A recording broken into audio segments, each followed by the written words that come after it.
उनके ऊपर हमारे को इतना विश्वास था, हमारे मतलब माँ बाप से ज़्यादा विश्वास किया कि हमने दादा लाई दी थी उनके कहने पे। उन्होंने 30 लाख रुपए में कह दिया, अगर वो 20 लाख की कहते तो हम 20 लाख में देती उस टाइम पे। तो सरेआम धोखा किया। मेरा डॉक्टर वैसिंग से सवाल है, उन्होंने प्रेस कॉन्फ्रेंस की थी 17 जनवरी को प्रेस कॉन्फ्रेंस कर दी तो मैंने राव इंद्रजीत के कहने पे की है। क्या ये बेतुकी बातें हैं? जिस नेता से मैं कभी मिला नहीं, जो नेता भाजपा में राजनीति करते हैं, राव इंद्रजीत सिंह जी उस भाजपा में राजनीति करते हैं जिस भाजपा के हम बचपन से कट्टर विरोधी हैं। सबसे पहले तो मैं आप सबका राम राम सभी मेरी तरफ से।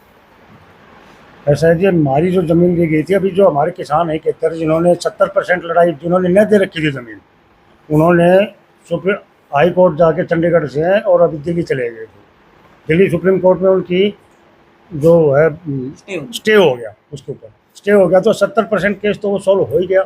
अब भाई इसमें गड़बड़ हुई है जिन्होंने दी।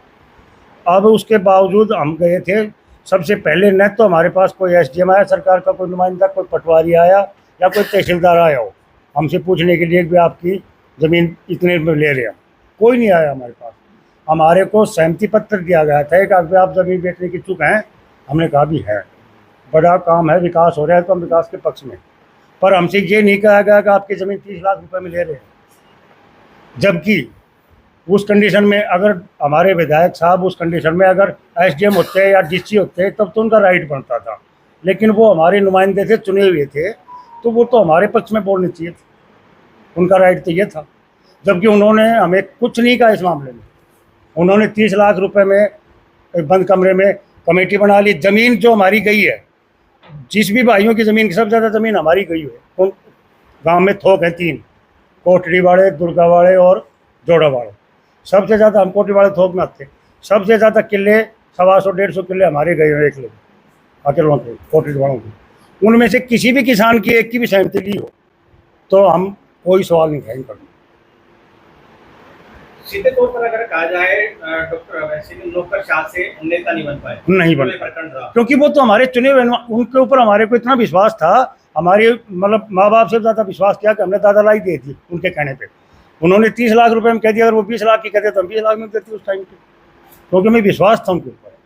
जबकि उन्होंने अपने विश्वास को तोड़ा कि वो हमारे चुने हुए नुमाइंदे थे, एमएलए थे, तो वो हमारे पक्ष में ही बोलना चाहिए था उनको। हाँ, वो कोई सरकारी नुमाइंदे होते तो हम उन पर कोई आरोप नहीं। जिस तरीके से ये धोखा कह रहे हैं कि आप उन्हें अपना अभिभावक समझते थे, हाँ, बिल्कुल अब ठगासा महसूस अब बिल्कुल ठगासा महसूस कर रहे हैं हम।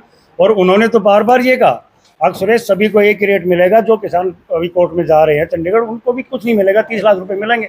मगर भी ठीक है, लेकिन जब 24 में उनका फैसला आया चंडीगढ़ से, तब हमें एहसास हुआ कि ये तो गलत हो गया हमारे साथ। तब हम जाके ना ये विरोध प्रदर्शन कर रहे हैं और हम भी हाई कोर्ट सुप्रीम कोर्ट जाएंगे, अपनी लड़ाई तो लड़ेंगे। अब एक बात और बाबा, इस बात का जवाब देना, पत्रकार साथियों में निवेदन करना चाहूंगा। कुछ किसान गए कि हम जमीन नहीं लेना चाहते, तो हम बदले में जमीन चाहते हैं। तो घाटाशेर की जमीन में, बसीरपुर की जमीन में फर्क है, सब जानते हैं। बिल्कुल है, क्योंकि वो हल्की जमीन है, बढ़िया जमीन है। तो उन्होंने क्या कहा कोठी पर जाने वाले लोगों को? उन्होंने यही कहा कि आपको लेनी हो तो ले लो, नहीं तो कुछ ना मिलना इसमें, आप ले लो 30 लाख रुपए में लेनी होती है, वरना घाटाशेर वाले में जाके ले लो, पहाड़ों में जो पड़ी है वो। अब बताओ, बसीरपुर का किसान यहाँ से घाटाशेर बोने के लिए जाएगा, न तो वो फसल लेके आ सकता, न कोई बहू बेटी वहाँ जा सकती उसको काटने के लिए, कैसे जाएंगे बताओ? 5-5 किलोमीटर चल के कौन जाएगा वहाँ?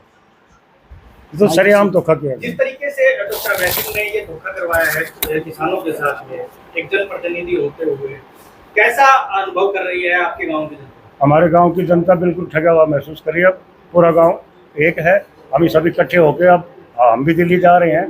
पहले विश्वास था सभी लोगों को, लेकिन अब नहीं रहा विश्वास। कृष्ण भाई अपनी बात रखेंगे।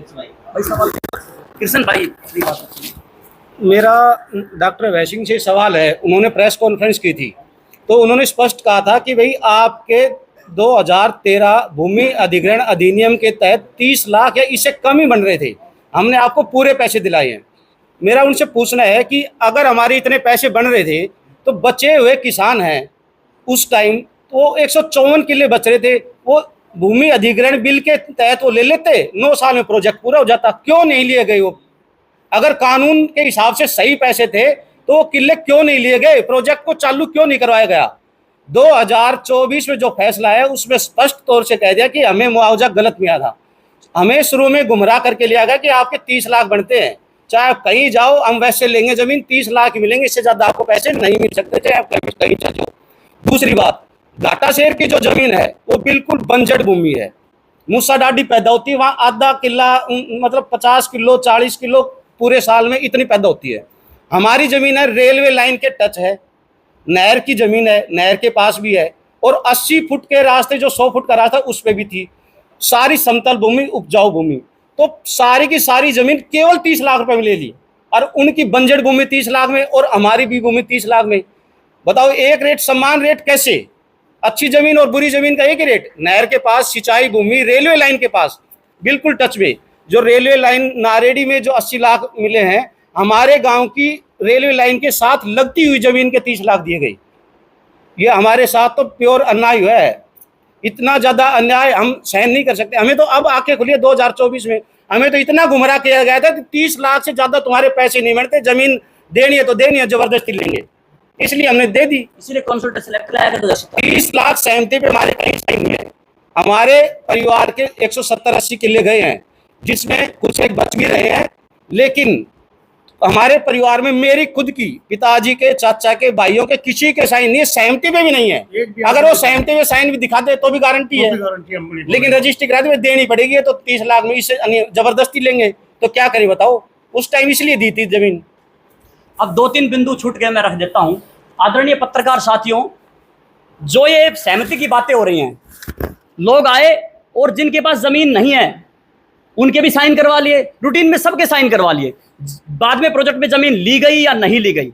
दूसरी बात, जो कह रहे डॉक्टर साहब की कोर्ट में चले गए, ये तो स्टे तो नॉर्मली हो जाता है। अरे डॉक्टर साहब, आप रिटायर्ड IAS हैं, आप लॉ इन PhD हैं, आपको पता है कोर्ट ऐसे स्टे नहीं करता है। कोर्ट ने स्टे क्यों किया, आप इस बात को बारीकी से समझना। जब 129 एकड़ जो जमीन जिन्होंने अब तक नहीं बेची है, जो लड़ रहे डंके की चोट पर, उन किसानों की जमीन पर अपने प्रभाव का इस्तेमाल करके चंडीगढ़ से 15 मई को लेटर निकलवाया कि उन पर एनरोचमेंट कर लिया जाए, क्योंकि 70% हो गई है।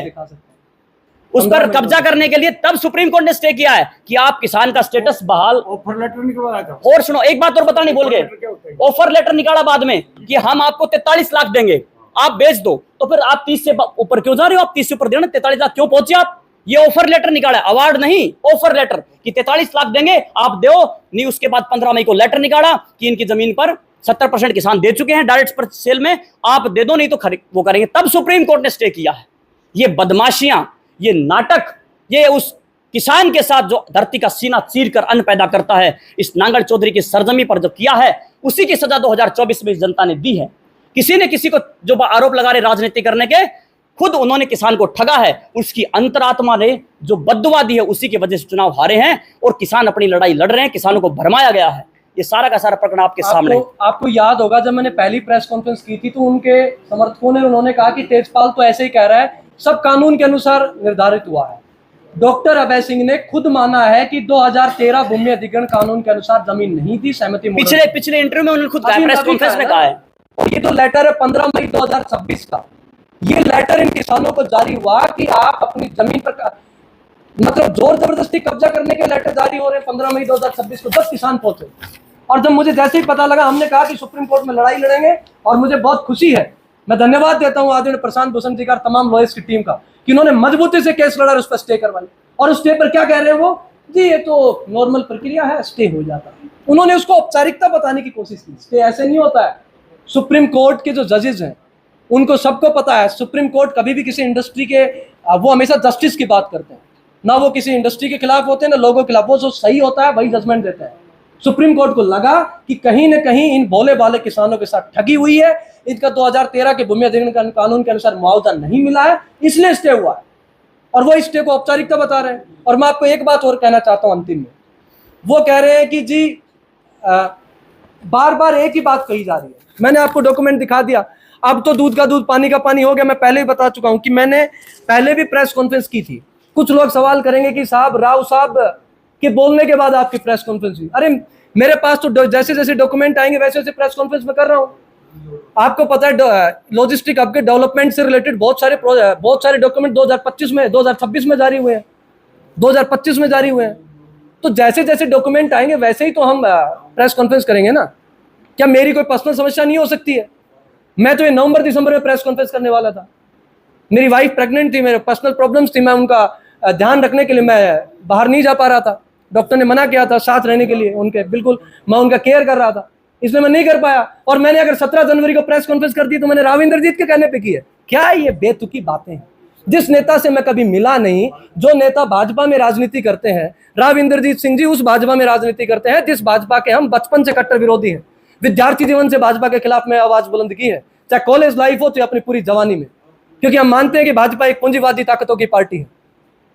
और मैं आपसे एक बात कहना चाहता हूं, आप सब पत्रकार साथियों से, आप सभी अनुभवी और इंटेलेक्चुअल साथी यहां पर बैठे हुए हैं, इसको प्लीज सियासी लड़ाई न बनाएं। जो मैंने फैक्ट्स बताए हैं, सारे फैक्ट्स मैं आपको हार्ड कॉपी भी दूंगा। ये एक तरह से किसान के साथ कुठाराघात किया है और इसका जिसने भी किया है उसको सख्त से सख्त सजा होनी चाहिए और किसान को पूरा का पूरा मुआवजा मिलना चाहिए। मेरी आत्मा कांप जाती है जब किसानों ने बताया राजावाली ढाणी के बहुत सारे किसान बेचारे को रहने का लिए मकान नहीं है उनके पास, आज ऐसी हालत खड़ी कर दी है। तो कृपया करके आप सब मीडिया के साथियों से आग्रह है कि न्यायोचित तरीके से, निष्पक्ष तरीके से इस बात को आप उठाइए और जनता तक पहुंचाइए, ताकि जनता तक केवल और केवल सच पहुंच सके। सियासी लड़ाई में जनता न बटे और ये जाने कि किस तरीके से हमारे कानूनों का मर्डर करके किसान की दादा लाई जमीन कौड़ियों के भाव में बेची गई है कंपनियों को और खुद का राजनीतिक और निजी स्वार्थ साधने के लिए। आप सबने बहुत समय से मेरी बात को सुना। आप सब पत्रकार साथियों का बहुत बहुत धन्यवाद, आप अपना समय निकाल कर पहुंचे, आपका बहुत बहुत धन्यवाद, आपका आभार। अब मैं सवालों का चाहूंगा कि आप कोई भी साथी अपना सवाल पुटअप कर